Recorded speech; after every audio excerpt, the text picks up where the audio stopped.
dear students. I am Prakash Vadvana. Welcome to my YouTube channel.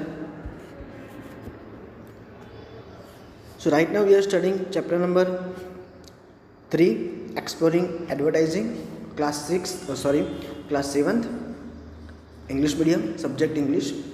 We have already completed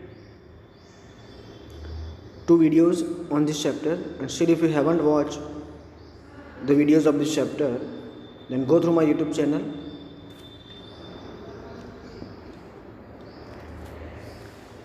So right now today we will discuss about activity 8. It's a very amazing, enjoying poem. After listening, you will enjoy this poem. You will also like this poem. So this poem is about advertising poem. Okay, so let's start from advertising poem. Isn't it funny? Why is it? तो एक poem है जिसका नाम है Isn't it funny? क्या ये funny नहीं है?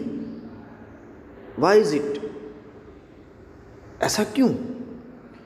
और इसको लिखा है written by Douglas Galbi on June 17, 2012, filed in category economics of attention. So ये पोएम स्टूडेंट डगलस गैल्बी ने लिखा है. और कब लिखी गई है पोएम? 17 जून 2012 को. इकोनॉमिक को अटेंशन देने के लिए उस कैटेगरी में इस पोएम को फाइल की गई थी. अब 1923 में यूएस का जो न्यूज़पेपर है, मैगजीन्स है, उसमें एडवर्टाइजिंग को प्रमोट करने के लिए टेक्स्ट में ये लिखी गई थी. बट अब इस पोएम को एडवर्टाइजिंग पोएम कहा जाता है. ओके, क्या नाम है? Why is it? ऐसा क्यों? ओके, चलो देखते हैं. So man wakes up after sleeping under an advertised blanket on an advertised mattress, pulls of advertised pajamas, baths in an advertised shower. तो हमारी बात करें, हम जब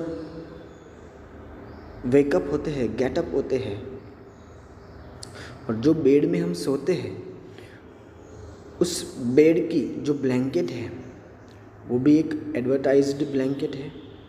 उसकी भी एडवर्टाइज आती है और वही हम खरीदते हैं. और बेड का जो मैट्रेस है जो बिछाते हैं ना हम गद्दे के ऊपर, वो भी एक एडवर्टाइज्ड है. उसकी भी ऐड आती है और वही चीज़ हम बाज़ार में से ख़रीदते हैं. फिर जो पैजामाज हम पहनते हैं ना, लोअर, टी शर्ट और लोअर जो पहनते हैं ना, तो पजामा की भी ऐड आती है ना टीवी में, वही चीज़ हम खरीदते हैं. और फिर जो हम नहाने के लिए, शावर के लिए बाथरूम में जाते हैं ना, तो जो शावर है वो भी एक एडवर्टाइज्ड शावर है जिसकी ऐड टीवी में आती जाती रहती है और वही हम खरीदते हैं, क्योंकि ब्रांडेड चीज़ें ही हम लाते हैं. नेक्स्ट चीज़ है shaves with an advertised razor, brushes his teeth with advertised toothpaste, washes his advertised shop, puts on advertised clothes, drinks a cup of advertised coffee, drives to work in an advertised car. जिस razor से आप लोग shaving करते हो, हम लोग, वो भी एक एडवर्टाइज्ड रेज़र ही है. फिर जिस टूथपेस्ट से हम ब्रश करते हैं, उसकी भी बहुत सारे टूथपेस्ट की ऐड आती रहती है, वही टूथपेस्ट हम खरीदते हैं. फिर जो साबुन से हम नहाते हैं, तो उसकी भी बहुत सारी ऐड टीवी में आती जाती रहती है. जो कपड़े हम पहनते हैं, तो कपड़ों की भी ऐड आती रहती है. फिर जो चाय हम पीते हैं, कॉफ़ी जो पीते हैं, उसकी भी ऐड टीवी में आती रहती है.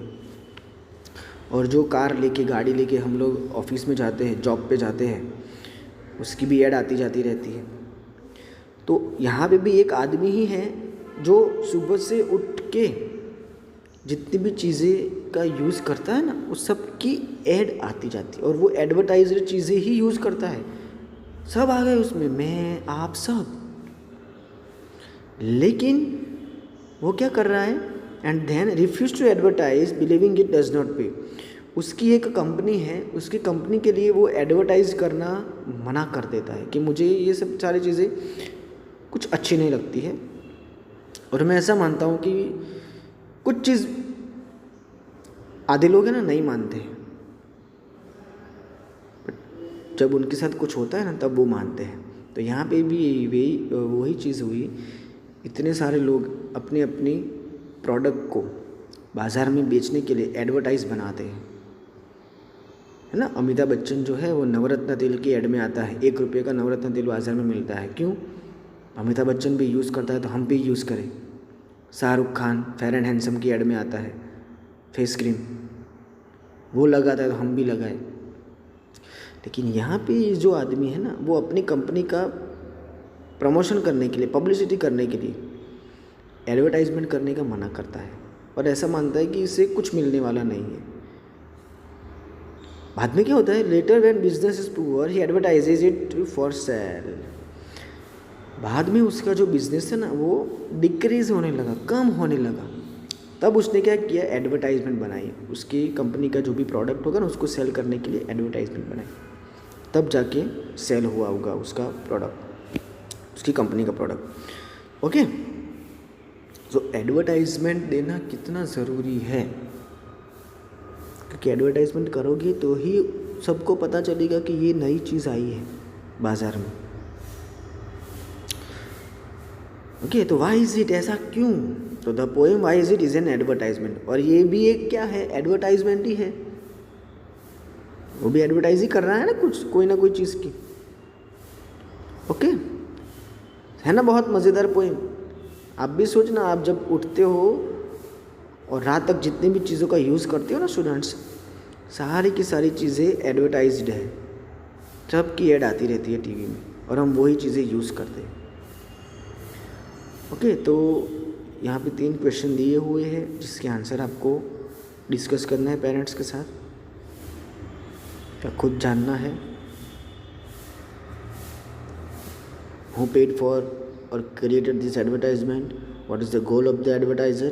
Or to whom is this advertisement trying to persuade? Okay, so here we have completed this activity, and by the ending of this activity we have also completed this chapter. I hope you like this video and you enjoyed this poem. So if you like this video, please like it, share it,